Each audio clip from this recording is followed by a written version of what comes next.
প্রবলেমের জায়গাটা যেটা সেটা হচ্ছে সংকীর্ণ ও ব্যক্তিগত স্বার্থে যে ধরনের সংগঠিত হত্যাকাণ্ড হয়েছে সেটাকে কে ডিফাইন করবে, সেটাকে কিন্তু ডিফাইন করবে এই আইন অনুযায়ী জাতীয় মানবাধিকার কমিশন।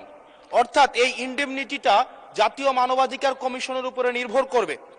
এবার এই জাতীয় মানবাধিকার কমিশনের যে অধ্যাদেশ সেটা কিন্তু ইতিমধ্যে ল্যাপস করে দেওয়ার প্রস্তাব দেওয়া হয়েছে।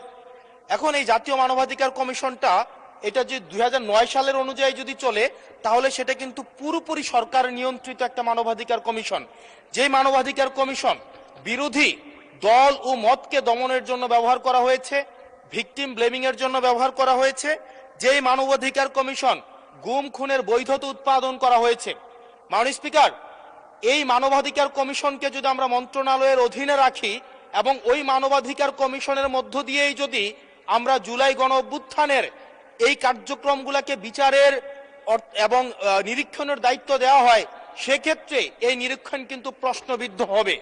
এছাড়াও আমরা যদি দেখি সাংবিধানিক প্রতিষ্ঠানগুলোকে যেভাবে নগ্নভাবে দলীয়করণ করা হচ্ছে, ইতিমধ্যে বাংলাদেশ ব্যাংকে যেভাবে দখল করা হয়েছে, যেভাবে বিসিবিকে যেভাবে এখন আর বাংলাদেশ ক্রিকেট বোর্ড এটা নাই, এটা হয়ে গেছে হচ্ছে বাপের দোয়া ক্রিকেট বোর্ডে পরিণত হয়েছে, যেভাবে দখল করা হয়েছে বাপের দোয়া ক্রিকেট বোর্ড। এবং আমি যখন এই জায়গায় কথা বলছি ঠিক এই মুহূর্তে 28 জন বিচারককে মাননীয় স্পিকার তাদেরকে শোকজ দেওয়া হয়েছে। তাদের ব্যক্তিগত তাদের চ্যাট গ্রুপে তারা হচ্ছে তাদের মতামত প্রকাশ করার কারণে বিচারকদের হচ্ছে মাননীয় স্পিকার শোকজ দেওয়া হয়েছে। এই বাস্তবতায় আমরা এই গণ অভ্যুত্থান পরবর্তী সময়ে যদি জাতীয় মানবাধিকার কমিশনকে একটা মন্ত্রণালয়ের অধীনে রাখি, স্বরাষ্ট্র মন্ত্রণালয়ের অধীনে রাখি, তাদের মাধ্যমে আমরা নিরপেক্ষ কোনো ধরনের অনুসন্ধান আমরা কতটা পাবো সেটা নিয়ে কিন্তু আমরা সন্দিহান। সেই জায়গা থেকে এই বিলটিকে যদি আমরা বাস্তবায়ন করতে চাই, এটাকে যদি আমরা ফাংশনাল করতে চাই, শুধুমাত্র অর্নামেন্টাল না, যদি আমরা ফাংশনাল করতে চাই তাহলে জাতীয় মানবাধিকার কমিশনকে অবশ্যই সেটাকে অটোনমাস করতে হবে। আমার সামনে যারা আছেন আমরা হয়তো আমাদের থেকে এখানে প্রত্যেকটা সদস্য নির্যাতন, নিপীড়ন এবং তাদের যে পলিটিক্যাল রিপ্রেশনের মাত্রা শত সহস্র গুণ বেশি। আমরা তাদের কাছে প্রত্যাশা করেছিলাম এই জাতীয় মানবাধিকার কমিশনকে তারা একটা স্বতন্ত্র বডিতে নিয়ে যাবে, অথচ আমরা দেখলাম যারা সবচেয়ে বেশি নির্যাতিত হয়েছে, নিপীড়িত হয়েছে, তারাই এটাকে একটা মন্ত্রণালয়ের অধীনে রাখতে চাচ্ছে।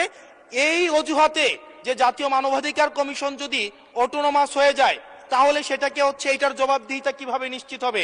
মাননীয় স্পিকার, আমাদের ইলেকশন কমিশন, আমাদের হচ্ছে পিএসসি, আমাদের হচ্ছে দুর্নীতি দমন কমিশন, যদিও এটা কাজীর কেতাবে কেতাবে আছে, গোয়ালে নাই, কিন্তু এটা কিন্তু একাডেমিক ভাবে এটাকে ইভেন ইন্টারন্যাশনালিও এই জিনিসটা কিন্তু অটোনমাস হওয়ার কথা।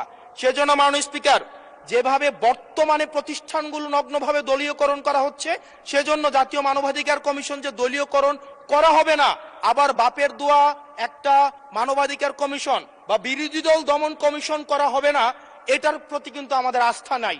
সেই জায়গাটা থেকে আমরা আপনার মাধ্যমে আমরা এই আমাদের মাননীয় স্বরাষ্ট্রমন্ত্রী সহ আমাদের এইচপিএম এর কাছে অনুরোধ থাকবে এই বিলটা পাশ করার আগে যেন জাতীয় মানবাধিকার কমিশনের আমরা এটা যেন ইভেন উনার দলেরও একজন মাননীয় সংসদ এই বিষয়ে বক্তব্য দিয়েছেন এবং উনি পয়েন্ট বাই পয়েন্ট এই বিষয়গুলোকে ব্যাখ্যা করেছেন। যদি জাতীয় মানবাধিকার কমিশন দলীয়করণ করা হয়, দিন শেষে গুম খুন থেকে শুরু করে আমাদের এই জুলাই ইনডেমনিটি, এটা দিন শেষে হচ্ছে যে পেপারেই থেকে যাবে, এটা দিন শেষে কোনো বাস্তবায়ন হবে না। সেই জন্য মাননীয় স্পিকার, এই বিলটা পাশ হওয়ার আগে আমাদের জাতীয় মানবাধিকার কমিশনের এই বিলটা হচ্ছে সুরাহা হওয়া, নিষ্পত্তি হওয়া জরুরি। না হয় বিসিবির মতো আমরা আবার বাপের দোয়া কমিশন দেখতে পাবো, আমরা হচ্ছে বাংলাদেশ ব্যাংকের মতো আবার দলীয়করণ দেখতে পাবো, আমরা বিশ্ববিদ্যালয়গুলোকে যেভাবে এক ধরনের দলীয়করণ করা হয়েছে আমরা সেটা দেখতে পাবো, আমরা বিচার বিভাগকে আবার যেভাবে এখন ভয়ের মধ্যে নিয়ে যাওয়া হচ্ছে। ধন্যবাদ মাননীয় সদস্য। মাননীয় স্বরাষ্ট্র